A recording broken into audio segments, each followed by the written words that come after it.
A reseller posted their Steam controller listing and then took it down.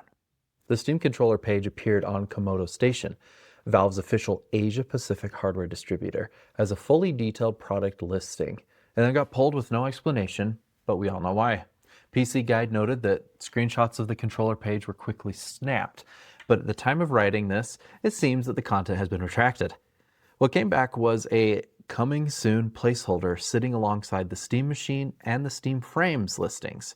That sequence is a fat indicator that the Steam controller is launching any day now. Or is it? Today, let's talk about the Steam controller leaks and what that means about its launch, my predictions for the full hardware lineup, and later I'll bring up some of the updates Valve has been making for developer tooling that I find to be really good news for us, but will likely stay behind the scenes for developers. If you like what I do here, you know the YouTube trail. Liking this video and subscribing, they help a ton. I hate asking, but if I don't, then I don't grow. So a little reminder goes a long way. It's hard to ignore that something is happening with just the Steam controller instead of all three of Valve's hardware devices. Now, all three of the devices are live on Komodo as coming soon with no pricing and no dates. You can go check it out right now. And all it does is link to Steam's listing page for each one. Komodo isn't some random international reseller either. They're Valve's authorized distribution partner for Japan, South Korea, Hong Kong, and Taiwan. Combine this leak with how Brad Lynch found a private SteamDB entry called Steam Controller Unboxing 2026, a video Valve uploaded to the Steam database but hasn't made publicly available. We're really seeing a lot of signs that Valve is preparing to move only the Steam controller. And a lot of those signs are as follows. First, Valve is staging their own launch media, which is a different class of signal than a reseller jumping the gun on a store page. Second, Valve received a bulk shipment of wireless PC controllers the first week of this month. I have a whole video on that as well. Check out in the description below. Komodo published a full listing sans pricing or dates on their website. I don't know that the Komodo leak, if you can even call it that, would normally be worth mentioning if it weren't for the other things that popped up. Valve is genuinely one of the most secretive companies. They don't often slip, and when something like this does surface, it does mean something. Any one of those on its own, I might brush off, but the reseller page and having a private video and a shipping record, what's actually gotten my attention is just how fast all of these things are stacking up and how close together that they're coming. It's not just the number of signals, it's the acceleration. Since the hardware was announced back in November, I don't think I've been this confident that we're actually close to seeing something official, whether that comes in the form of an announcement or just a pre-order window, or maybe they'll just straight up launch it. I don't know. Not all signals are signals though. Back in January, the Czech retailers Smarty.cz and Alza.cz had a similar leak. They made store pages, and some sleuths found Steam Machine pricing buried in their source code. It was never publicly displayed, only findable by digging through the HTML. The listings were missing EAN codes, official SKUs, and distributed data. Two different retailers with prices about $100 apart, which isn't exactly the most confidence-boosting thing, and it's something more along with what you'd expect from independent guesses rather than the manufacturer giving them data. Given that pricing still hasn't been announced, we can clearly deduce with our Sherlock-esque deduction skills that an international reseller having a store page with some numbers in the back end absolutely tells us nothing.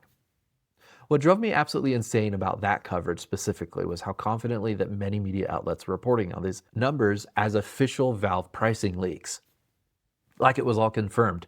And the numbers didn't even make sense if you spent 5 minutes looking at them. The price gap between the storage tiers was way off from what pricing for actual SSDs cost, which is pretty obvious tell that someone just slapped a number in a field. And I say that as someone with a background in web development. A lot of these retail systems that they build are built in such a way that product fields have to have a value added to them, whether it's official or not. Those numbers were almost certainly just placeholders, which anyone who actually dug into it could see. But the coverage wasn't, here's a sketchy reseller listing that probably means nothing.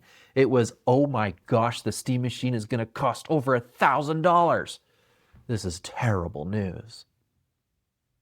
Classic negative framing because negative gets clicks, and the damage stuck around. I still get comments on my videos to this day, it's been months, from people who are so convinced that the Steam machine is going to be over $1,000 and it's dead on arrival, entirely because of these headlines.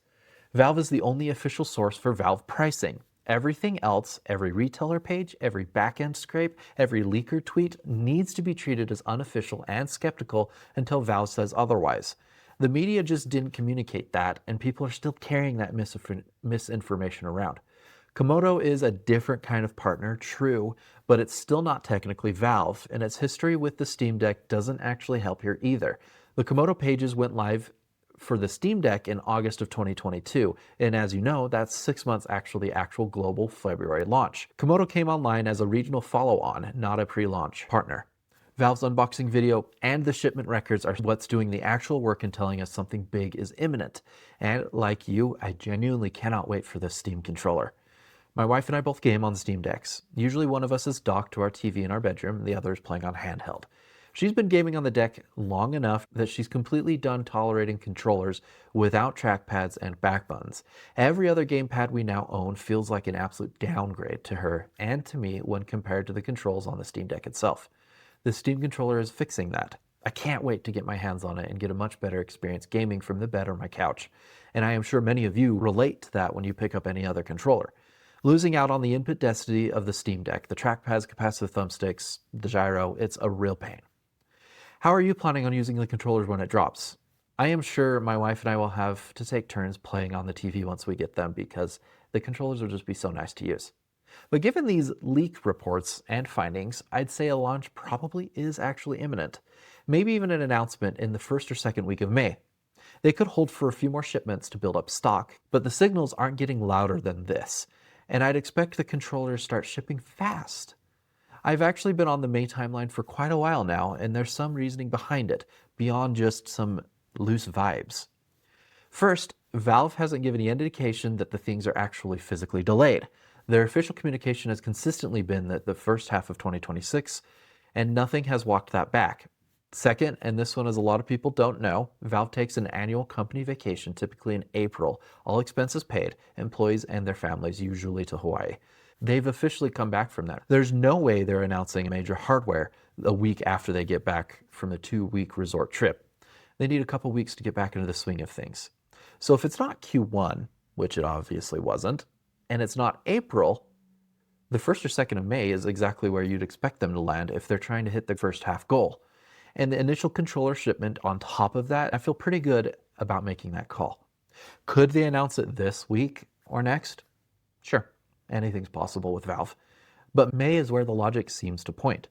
The signal acceleration, their historical schedule, and the fact that what's officially delayed isn't the hardware itself, just the pricing announcement. I think it's worth mentioning that we don't know why only the Steam controller listing from Komodo was leaked and taken down to be replaced with the full lineups coming soon placeholders.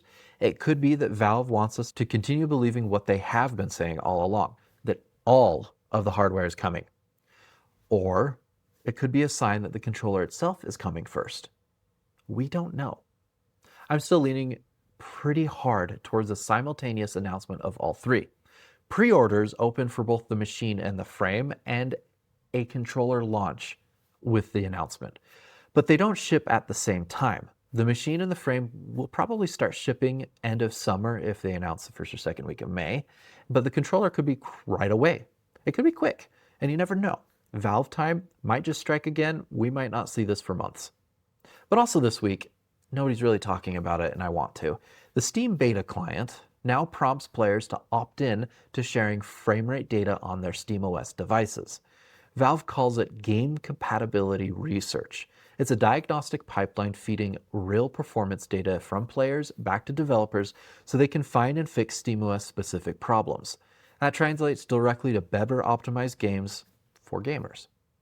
Though this could mean that we end up seeing Valve ship a feature in the future that with expected performance metrics based on data gathered. How awesome would it be to be able to see what frame rates our Steam Deck, or in the future our Steam machine, gets on a given game before buying? I, for one, I hate gaming at frame rates lower than 45. I don't play those games on my deck because the experience just sucks.